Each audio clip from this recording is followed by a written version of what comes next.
Hey, my kitchen revival friends. Amy just had a really great question about sourdough. Can I take some of my discard out from the fridge and revive it to be at my starter? And absolutely, yes, you can. So take some out. You only need like a couple tablespoons. Start refeeding it again with your flour and water ratio and bring it back to life. It may take a couple days to go ahead and make it more like really super active and bubbly to be able to make that, those nice fabulous breads. But absolutely, that's a great idea to have that as a backup for when you accidentally use too much or got really super moldy or something happens.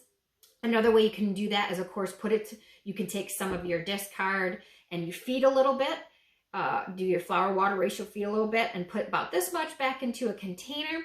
And then you just put a lid on it and put that in your fridge. And remember to bring it out whenever you think about it and bring it back to life, and then put it back some more in the fridge so you can have that as an extra backup.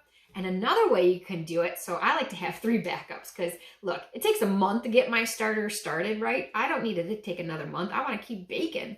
So another way is I will take a ceramic plate and I will literally just kind of spread a really thin layer of the active bubbly starter onto it, and I will set it on my counter and let it completely dry for a couple days. And you can kind of pop it off with a knife or crumble it, however. Store it in a little jar. That's your dehydrated starter.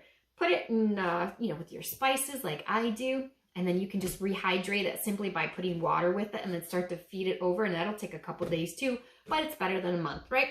So those are a couple awesome ways to have a backup of a backup of a backup. That's how I like to sourdough, people. All right. Thanks, Amy, for that great question today.